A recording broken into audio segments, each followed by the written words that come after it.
Commentary on Genesis 3, verses 1 through 24, the first cosmic rebellion. Introduction to the narrative context. The narrative of Genesis chapter 3 serves as the critical hinge in the progressive unfolding of God's redemptive promise plan. It details the catastrophic fracture of the divine-human relationship and the loss of sacred space.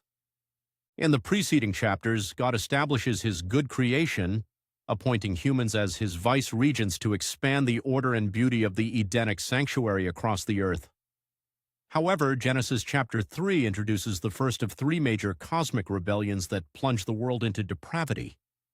Contextualized within the ancient Hebraic divine counsel worldview, Eden is depicted as a divine garden and mountain where God and his heavenly counsel, the Elohim, dwell. God's will is violently disrupted when an external supernatural tempter, acting autonomously, seduces humanity into rebellion. This tragedy necessitates a divine rescue operation, initiating a redemptive historical trajectory that hinges upon God's covenantal promises to restore human immortality, defeat the spiritual forces of chaos, and reunite heaven and earth. Exegesis of Genesis chapter 3.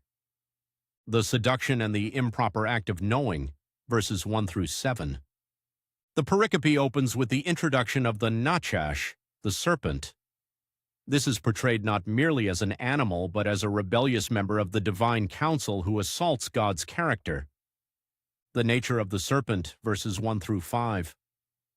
The serpent is an original rebel from the divine council, a supernatural entity seeking to reverse God's decision to create humans. By framing the Creator as a cosmic withholder of wisdom, the serpent promises that eating the fruit will open their eyes, making them like God, knowing good and evil. The human failure, verse 6, Eve is drawn to the fruit because it is good for food, a delight to the eyes, and desirable to make one wise. This represents an assertion of human independence, choosing to substitute God's ordered wisdom with self-determined autonomy. Adam's complicity, also in verse 6. Crucially, Adam is present with Eve during the temptation but remains silent, failing in his role as a representative and protector of the human family. The immediate consequences, verse 7.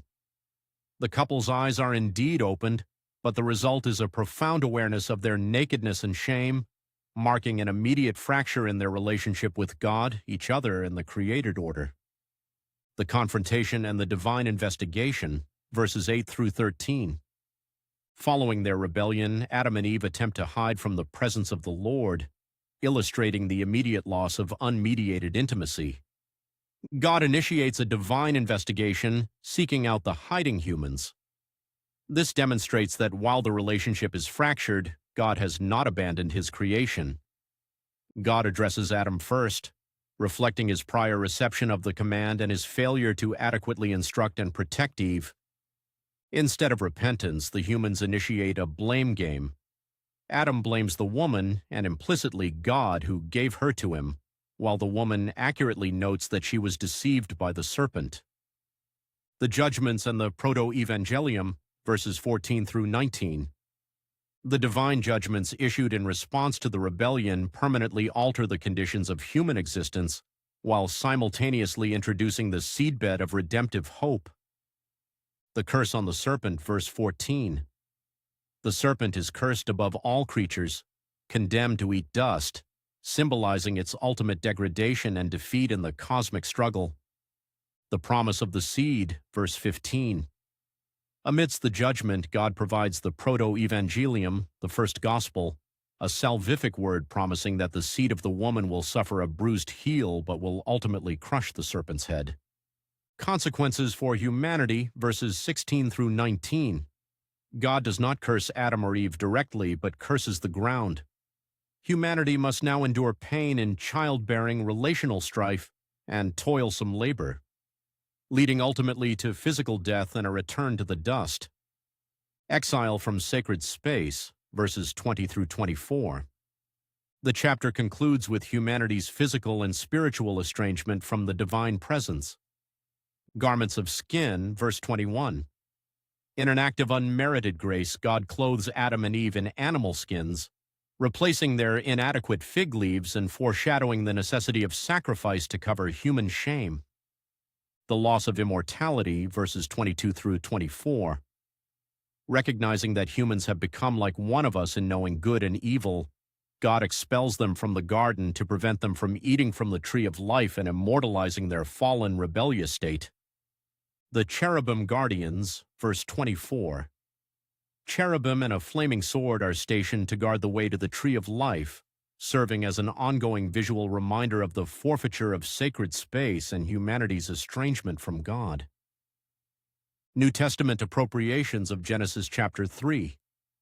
Later, biblical writers organically connect the tragedy of the fall and the promise of the seed to their ultimate historical and theological fulfillments.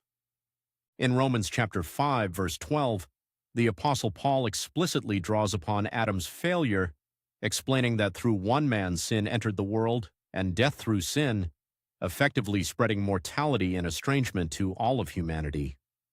In Revelation chapter 12, verse 9, John identifies the ancient serpent of Genesis as the devil and Satan, illuminating the supernatural reality behind the original rebel in Eden who seeks to drag creation back into darkness. In 1 Timothy chapter 2, verse 14, the Apostle Paul references the deception of the woman and the transgression in the garden, clarifying that Adam was not the one deceived, but ate with full knowledge, highlighting the deliberate nature of his rebellion. Theological synthesis. The Genesis chapter 3. Narrative is foundational for understanding the organic unity of the biblical promise plan. The rebellion of humanity, catalyzed by a supernatural rebel, resulted in the tragic loss of contingent immortality, the forfeiture of sacred space, and estrangement from the unmediated presence of the Creator. Yet, in the very epicenter of this cosmic fracture, God's salvific word provides a singular, forward-looking promise. The seed of the woman will crush the serpent, as stated in verse 15. This concrete historical reality establishes the trajectory for the entirety of redemptive history. It points forward to a messianic Redeemer who would reverse the curse, defeat the forces of chaos, and permanently restore the divine human family within a renewed cosmos, maintaining the integrity of God's original design for humanity.